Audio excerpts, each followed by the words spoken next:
Hello दोस्तों, स्वागत है आप सभी का हमारे यूट्यूब चैनल इंडियन क्लासे में। दोस्तों, आज के इस वीडियो में आप सबको 3 ऐसे महत्वपूर्ण पत्र लेखन बताएंगे जो कि 2024 के बोर्ड एग्जाम में बहुत ही महत्वपूर्ण है। दोस्तों, अगर आप भी क्लास 12th में हैं और हिंदी की तैयारी कर रहे हैं तो ये 3 महत्वपूर्ण पत्र लेखन को जरूर याद कर लीजिएगा, क्योंकि अगर आप 3 महत्वपूर्ण पत्र लेखन को याद कर लेंगे तो आपका 6 नंबर क्लियर हो जाएगा, क्योंकि दोस्तों 6 नंबर का पत्र पूछता है, ठीक ना।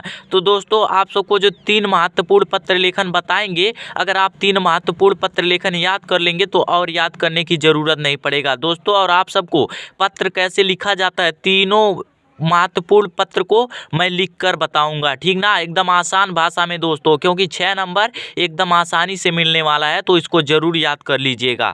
तो दोस्तों, आप सबको बता दें, जो पहला है मोहल्ले की सफाई हेतु स्वास्थ्य अधिकारी को एक पत्र, ठीक ना। बहुत ही वेरी आईएमपी क्वेश्चन है दोस्तों। मोहल्ले की सफाई हेतु स्वास्थ्य अधिकारी को एक पत्र, तरह तरह से क्वेश्चन आ जाएंगे, घबराने की जरूरत नहीं है। मोहल्ले की सफाई हेतु स्वास्थ्य अधिकारी को एक पत्र, या मोहल्ले की सफाई करवाने के लिए जिला पंचायत को पत्र लिखिए। तरह तरह के आ सकते हैं, आपको घबराने की जरूरत नहीं है। बस आपको जो बताएंगे बस उतना लिख देंगे, एक भी नंबर नहीं कटने वाला है, ठीक ना। फिर दूसरा जो है बैंक के शाखा प्रबंधक को ऋण प्राप्ति के लिए आवेदन पत्र। दोस्तों, तीनों पत्र को मैं अभी लिखकर आप सबको बताएंगे आसान भाषा में एकदम। दूसरा है बैंक के शाखा प्रबंधक को ऋण प्राप्ति के लिए आवेदन पत्र। इसको भी बदल कर पूछा जा सकता है कि बैंक के शाखा प्रबंधक को अपनी व्यवसाय करने के लिए ऋण प्राप्ति हेतु आवेदन पत्र। तो घबराने की जरूरत नहीं है, क्वेश्चन बदल कर आ सकता है पर आंसर नहीं बदलना है आपको, ठीक ना। और तीसरा जो है अपने स्कूल या कॉलेज के प्रधानाचार्य को लिपिक पद हेतु आवेदन पत्र। तो आप सबको बता दें, जो लिपिक पद का मतलब होता है, जैसे मान लीजिए स्कूल में किसी अध्यापक की एक सीट खाली है, ठीक ना, एक अध्यापक की ज़रूरत है, तो आप अगर उस योग्य हैं कि मैं अध्यापक बन सकता हूँ, मेरे पास उतनी डिग्री है, तो आप वहाँ पे प्रिंसिपल या प्रधानाचार्य जी से आवेदन कर सकते हैं कि मैं उस पद के योग्य हूँ, तो मुझे मेरा नौकरी वहाँ पर लगा दिया जाए, ठीक ना। तो इसी को बोलते हैं लिपिक पद हेतु आवेदन पत्र। तो दोस्तों, आपको बस 3 याद कर लेना है, एक मोहल्ले की सफाई हेतु, एक बैंक के शाखा प्रबंधक को आवेदन पत्र हेतु, और एक लिपिक पद हेतु। केवल 3 अगर आप याद कर लेंगे तो और याद करने की ज़रूरत नहीं पड़ेगा। तो दोस्तों, आप सबको पहले बताएंगे मोहल्ले की सफाई हेतु स्वास्थ्य अधिकारी को एक पत्र कैसे लिखेंगे, उसके बाद से बताएंगे बैंक के शाखा प्रबंधक, फिर बताएंगे लिपिक पद हेतु कैसे लिखेंगे, क्योंकि दोस्तों बोर्ड एग्जाम नज़दीक आ गया है और आप सबको कम ही समय में ज़्यादा पढ़ना है, ठीक ना। तो दोस्तों, केवल आप सबको इम्पोर्टेंट क्वेश्चन ही पढ़ने हैं। 3 पत्र लेखन अगर आप याद कर लेते हैं तो और याद करने की ज़रूरत नहीं पड़ेगा। तो दोस्तों, जो पहला है मोहल्ले की सफाई हेतु एक पत्र, ठीक ना, इसको शॉर्ट फॉर्म में लिख दिए हैं। आपको पहले बता दिए हैं कि मोहल्ले की सफाई हेतु स्वास्थ्य अधिकारी को एक पत्र, ठीक ना, यहाँ पे शॉर्ट फॉर्म लिखे हैं तो घबराने की ज़रूरत नहीं है, ठीक ना। तो दोस्तों, लिखने का जो सही तरीका, अगर आप सही तरीके से लिखेंगे ना तो एक भी नंबर नहीं कटेगा, पूरा 6 के 6 नंबर मिलेंगे, ठीक ना। तो लिखना क्या है, सबसे पहले आपको लिखना है सेवा में स्वास्थ्य अधिकारी, नौतनवा नगर निगम, उत्तर प्रदेश। सेवा में आपको सम्मान के लिए लिखना है सेवा में स्वास्थ्य अधिकारी, क्योंकि बोला है मोहल्ले की सफाई है तो स्वास्थ्य अधिकारी को पत्र लिखिए। स्वास्थ्य अधिकारी को बोला है इसलिए लिखेंगे सेवा में स्वास्थ्य अधिकारी। उसके बाद से नौतनवा नगर निगम, जैसे आपके जो नज़दीकी नगर निगम पड़ता है, गोरखपुर महाराष्ट्र जो भी पड़ता है नगर निगम, उस नगर निगम को लिख दीजिएगा। जैसे मैं नौतनवा से बिलोंग करता हूँ तो नौतनवा नगर निगम लिख दिया हूँ, ठीक ना, क्योंकि सफाई नगर निगम के हिसाब से होगा, ठीक ना। तो लिख देंगे नौतनवा नगर निगम, उत्तर प्रदेश, इस राज्य से बिलोंग करते होंगे, लिख दीजिएगा। उसके बाद से दोस्तों विषय लिखा जाता है, ठीक ना। विषय लिखेंगे मोहल्ले की सफाई हेतु पत्र, की मोहल्ले की सफाई हेतु पत्र लिखा गया है, क्योंकि दोस्तों आपसे 2 पत्र पूछा जाएगा बोर्ड एग्जाम में, किसी एक पत्र को लिखना होता है। तो एक पत्र एग्जामिनर कैसे जानेंगे कि आपने कौन सा पत्र लिखे हैं, इसलिए विषय में लिख दिया जाएगा। जो भी पत्र लिखेंगे विषय में लिख दीजिएगा। उसके बाद से लिखा जाता है महोदय सविनय निवेदन है कि, ये दोस्तों टाइटल होता है लिखने का, इतना आपको हर एक पत्र में लिखना है, महोदय सविनय निवेदन है कि। उसके बाद से अपनी बातें रखेंगे। हम उत्तर प्रदेश के निवासी गंदगी से भरे वातावरण में रहने को मजबूर है। दोस्तों, हम आप सबको ये नहीं कहेंगे कि हम उत्तर प्रदेश लिखें, आप भी उत्तर प्रदेश लिखिएगा। आपको जो भी पसंद होगा उसको लिखिएगा, जो भी मोहल्ला आपको पसंद होगा अपने मोहल्ले का नाम लिखिएगा, ठीक ना। मैं उत्तर प्रदेश का रहने वाला हूँ इसलिए उत्तर प्रदेश लिखा हूँ कि महोदय सविनय निवेदन है कि हम उत्तर प्रदेश के निवासी गंदगी से भरे वातावरण में रहने को मजबूर है। इस प्रकार से लिख लिख देंगे कि निवासी हैं उत्तर प्रदेश के और गंदगी से भरे वातावरण में रहने को मजबूर हैं। आपको यह जानकर आश्चर्य होगा कि हमारे क्षेत्र में कई दिनों से सफाई कर्मचारी नहीं आ रहा है।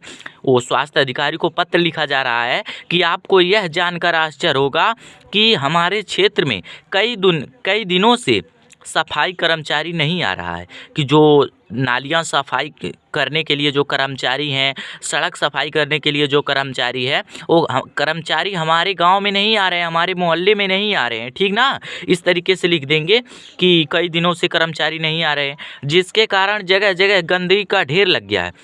दोस्तों, जब सफाई कर्मचारी नहीं आएंगे आपके गांव में, आपके मोहल्ले में, तो भाई गंदगी का ढेर तो लग ही जाएगा। तो ही चीज़ लिखना है कि जिसके कारण जगह जगह गंदगी का ढेर लग गया है और मच्छरों का प्रकोप इस हद तक बढ़ गया है कि दिन का चैन और रात की नींद हराम हो गई है। और मच्छरों का प्रकोप इस हद तक बढ़ गया है कि दिन का चैन और रात की नींद हराम हो गई है, कि दिन में जो हमें चैन मिलनी चाहिए और जो रात में हमें नींद मिलनी चाहिए, सब हराम हो गया है। ठीक ना, इस प्रकार से दोस्तों एकदम आसान भाषा में लिखेंगे। ठीक ना, पूरे के पूरे नंबर मिलेंगे, एक भी नंबर नहीं कटेंगे। उसके बाद से लिखेंगे अगर ऐसा ही रहा तो जल्द ही पूरा मोहल्ला महामारी की चपेट में आ जाएगा। कि ऐसा ही रहा, ऐसा ही प्रक्रिया चलता रहा कि हमारे मोहल्ले में, हमारे शहर में अगर सफाई कर्मचारी नहीं आएंगे तो पूरा एकदम मोहल्ला जो है महामारी की चपेट में आ जाएगा, अर्थात तरह तरह की बीमारियों से ग्रस्त हो जाएगा। ठीक ना, तो फिर उनसे निवेदन किया जाएगा। अतः आपसे निवेदन है कि जल्द से जल्द हमारे क्षेत्र का निरीक्षण करवाएं। फिर उनसे निवेदन किया जा रहा है स्वास्थ्य अधिकारी से कि जल्द से जल्द हमारे मोहल्ले का निरीक्षण करवाएं। आपकी महान कृपा होगी कि जल्द से जल्द हमारे मोहल्ले की निरीक्षण करवाएं कि वहाँ पे सफाई कर्मचारी क्यों नहीं जा रहा है। ठीक ना, आपकी महान कृपा होगी। स्वास्थ्य अधिकारी के लिए लिखना है कि आपकी महान कृपा होगी। उसके बाद से दोस्तों लिखना है नीचे धन्यवाद। ठीक ना, सफाई कर्मचारी को धन्यवाद बोलना है। उसके बाद से नीचे लिख देना है दिनांक। दिनांक में दोस्तों जिस दिन आपका पेपर है, जैसे 22 फरवरी का आप सबका पेपर है, तो 22 फरवरी यहाँ पे दिनांक लिख देना है आप सबको। उसके बाद से समस्त निवासीगण कि जो पत्र लिखा गया है, इसमें समस्त निवासीगण अर्थात हमारे मोहल्ले में जो जितने भी लोग रहते हैं, सब इस पत्र पर सहमत हैं। जो पत्र लिखा गया है सबकी सहमति पर लिखा गया, इसलिए लिखेंगे समस्त निवासीगण। शहर उत्तर प्रदेश, आप जिस शहर से बिलोंग करते हैं उस शहर का नाम लिख दीजिएगा। ठीक ना, तो दोस्तों इस तरीके से मोहल्ले की सफाई हेतु आवेदन पत्र हो गया। उसके बाद से दोस्तों आप सबको बताएंगे बैंक के शाखा प्रबंधक को ऋण प्राप्ति हेतु आवेदन पत्र, एकदम इसी तरीके से आपको लिखना है। ठीक ना, बैंक के शाखा प्रबंधक को ऋण प्राप्ति हेतु आवेदन पत्र, आपको हेडिंग डाल देना है। उसके बाद से यहाँ पर भी लिखना है सेवा में, ये टाइटल होता है लिखने का, सेवा में शाखा प्रबंधक। वहाँ पे स्वास्थ्य अधिकारी लिखा गया था क्योंकि स्वास्थ्य अधिकारी को पत्र लिखा गया था, लेकिन यहाँ पे शाखा प्रबंधक लिखना है क्योंकि शाखा प्रबंधक को पत्र लिखा जा रहा है। ठीक ना, तो सेवा में शाखा प्रबंधक स्टेट बैंक ऑफ इंडिया, किसी बैंक का नाम लिख दीजिए क्योंकि भाई शाखा प्रबंधक किसी बैंक के तो प्रबंधक रहेंगे ना, तो मान लीजिए स्टेट बैंक ऑफ इंडिया के प्रबंधक है। ठीक ना, तो किसी बैंक का नाम लिख देना कि सेवा में शाखा प्रबंधक स्टेट बैंक ऑफ इंडिया। ठीक ना, कोई नाम लिख सकते हैं बैंक का। उसके बाद से यहाँ पर भी विषय लिखना है, एकदम प्रक्रिया वही चलता रहेगा। विषय आपको लिख देना है, जैसे आपको बताएं कि 2 अथवा करके मिलेगा, किसी एक पत्र को लिखना होगा, तो एग्जामिनर कैसे जानेंगे कि आपने कौन सा पत्र लिखा है। ठीक ना, तो इस तरीके से लिख देना है कि ऋण प्राप्ति के लिए आवेदन पत्र पर मैंने निबंध पत्र लिखा है। ठीक ना, उसके बाद से लिखना है महोदय, उस लाइन को छोड़ देना है, सविनय निवेदन है कि, ठीक ना, टाइटल है महोदय सविनय निवेदन है कि, इतना बातें लिख देना। उसके बाद से आपको लिखना है कि मैंने वर्ष 2023 में गोरखपुर विश्वविद्यालय से 10वीं की परीक्षा प्रथम श्रेणी में उत्तीर्ण की, लेकिन अब तक मुझे कहीं भी रोजगार नहीं मिला। कि मैंने 2023 में, आप सबको पहले बता दें कि 2023 सन आप कुछ भी लिख सकते हैं, विद्यालय कुछ भी लिख सकते हैं, और यहाँ पे जो पढ़ाई है कोई पढ़ाई लिख सकते हैं। ठीक ना, कि मैंने वर्ष 2023 में गोरखपुर विश्वविद्यालय से 10वीं की परीक्षा, मानो 10वीं की परीक्षा हमने गोरखपुर विश्वविद्यालय से प्रथम श्रेणी में अर्थात फर्स्ट डिवीजन से मैंने पास किया। ठीक ना, लेकिन अब तक मुझे कहीं रोजगार नहीं मिला, अर्थात मैं अभी बेरोजगार घूम रहा हूँ, मुझे कहीं भी रोजगार नहीं मिला। मुझे पता चला विभिन्न ऋण योजनाओं के अंतर्गत आपका बैंक भी बेरोजगार युवकों को 1 लाख रुपए का ऋण प्रदान कर रहा है। कि जो सरकार द्वारा चलाए गए विभिन्न योजनाएं होती है, तरह तरह की योजनाएं होती है, उस योजनाओं से पता चला कि आपका बैंक भी बेरोजगार युवकों को 1 लाख रुपए तक ऋण प्रदान कर रहा है, अर्थात उधार दे रहा है। इस तरीके से आसान भाषा में लिख देना है। उसके बाद से लिखेंगे अतः आवश्यक दस्तावेज भरवा कर मुझे भी ऋण प्रदान करने की महान कृपा करें, कि अतः आवश्यक क्या कार्य भरवा कर या फिर आवश्यक दस्तावेज भरवा कर मुझे भी ऋण प्रदान करने की महान कृपा करें, कि मुझे भी ऋण प्राप्त हो सके, ठीक ना, ताकि हम अपना कोई व्यवसाय कर सके, कि ताकि हम जो अपना मेरा व्यवसाय है कि मैं किसी प्रकार का व्यवसाय करना चाहता हूँ वो व्यवसाय कर सकूँ। इतना लिखने के बाद से नीचे फिर लिख देना है धन्यवाद। धन्यवाद हर एक पत्र में लिखना है, ठीक ना, धन्यवाद लिख देना है। उसके बाद से दिनांक आपको जिस दिन पेपर रहेगा उस दिन पेपर का डेट डाल दीजिएगा, ठीक ना। तो धन्यवाद दिनांक डाल देना है।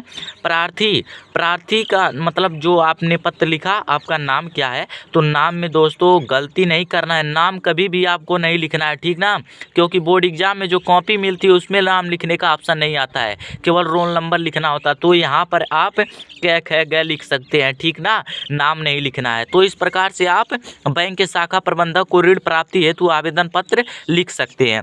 उसके बाद से दोस्तों आप सबको बता दें अपने स्कूल या कॉलेज के प्रधानाचार्य को लिपिक पद हेतु आवेदन पत्र, ठीक ना, ये भी बहुत ही महत्वपूर्ण है दोस्तों। 3 पत्र अगर आप याद कर लेंगे तो और पत्र याद करने की ज़रूरत ही नहीं पड़ेगा। इतना लिखने के बाद से दोस्तों लिखेंगे सेवा में श्रीमान प्रबंधक महोदय, क्योंकि प्रबंधक लिखे या प्रधानाचार्य लिखे, ठीक ना, सेवा में श्रीमान प्रधानाचार्य महोदय महात्मा बुद्ध इंटर कॉलेज अड्डा बाजार।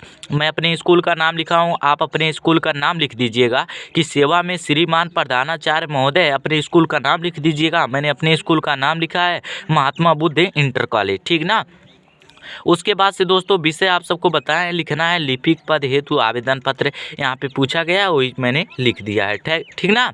उसके बाद से दोस्तों जो टाइटल है महोदय, ठीक ना, यहाँ पर लिखना है दोस्तों गलती हो गया, लिख दीजिएगा महोदय सविनय निवेदन है, ठीक ना, इतना आपको लिख देना है, टाइटल होता है लिखने का।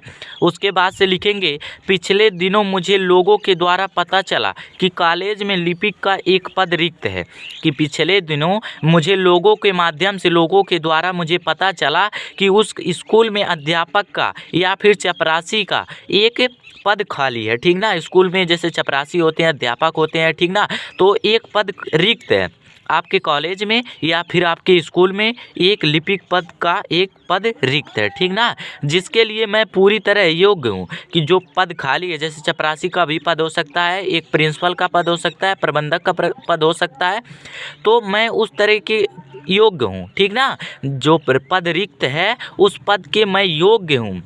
मैं अपने शैक्षिक योग्यता का विवरण नीचे दे रहा हूँ, कि मैंने जितना पढ़ाई किया अब तक उसका पूरा विवरण नीचे दे रहा हूँ। उम्मीद करता हूँ कि आप मुझे यह अवसर प्रदान करने की कृपा करेंगे, कि उम्मीद करता हूँ कि आप मुझे यह अवसर प्रदान करने की कृपा करेंगे, कि जो पद खाली है उस पद के योग्य मैं हूँ। अपना जितना मैंने पढ़ाई किया उसका नीचे विवरण दे रहा हूँ और मुझे उम्मीद है कि आप मुझे इस काम में सफलता जरूर देंगे, ठीक ना। इस तरीके से आपको लिख देना है दोस्तों आसान भाषा में। और नीचे यहाँ पे आपको जैसे परीक्षा वर्ष विद्यालय की परीक्षा, यहाँ पे 2-3 ऐसे मतलब पढ़ाई की डिग्री का नाम लिख दीजिएगा, स्कूल जिस स्कूल में पढ़ाई की है उसका नाम लिख दीजिएगा। तो मैंने परीक्षा मान लीजिए हाई स्कूल का परीक्षा वर्ष 2020 में पास किया और यूपी बोर्ड से पास किया। इंटरमीडिएट का पढ़ाई मैंने 2022 में पास किया, यूपी बोर्ड से किया। बीएससी की पढ़ाई मैंने 2024 में किया, इलाहाबाद से किया, ठीक ना। तो इस प्रकार से दोस्तों लिख देना है 2-3 आपको बीए बीएससी बीकॉम इस तरीके से लिख देना है, ठीक ना। इस तरीके से लिखने के बाद से आपको नीचे दिनांक लिखना है। दिनांक जिस दिन आपको बताएं कि जिस दिन आपका पेपर रहेगा उसका दिनांक लिख दीजिएगा और जन्म तिथि अपना लिख दीजिएगा, ठीक ना, कि आपका जन्म तिथि कितना है। जन्म तिथि से कुछ होने वाला नहीं है, पर ये पता चलेगा कि आप जन्म तिथि आप कितने दिन कितना उम्र आपकी है और उस पद के लिए आप योग्य हैं कि नहीं हैं। फिर जिसके जो पद रिक्त है, जैसे प्रधानाचार्य को पत्र लिखा जा रहा है तो प्रधानाचार्य जाँच करेंगे ना कि आप उस पद के योग्य हैं कि नहीं है, तो इसलिए जन्म तिथि लिख देना है, दिनांक लिख देना है। तो इसी प्रकार से आपको एकदम आसान भाषा में लिख देना है। तो दोस्तों उम्मीद करता हूँ ये वीडियो आपको पसंद आया। अगर वीडियो पसंद आया हो तो लाइक कर दीजिएगा। मेरे चैनल पे नया आए हो तो मेरे चैनल को सब्सक्राइब कर दीजिएगा। दोस्तों इस चैनल पे कक्षा 12वीं की हिंदी की संपूर्ण तैयारी कराई जाएगी और अब की बार 100 में 90 पार होगा। दोस्तों आप सबके लिए हर रोज़ एक नए वीडियो लेकर आएंगे। आप सबके लिए हिंदी का मॉडल पेपर सॉल्व कराएंगे, वायरल पेपर सॉल्व कराएंगे। तो इस चैनल पर आए हैं तो चैनल पर जुड़े रहिए।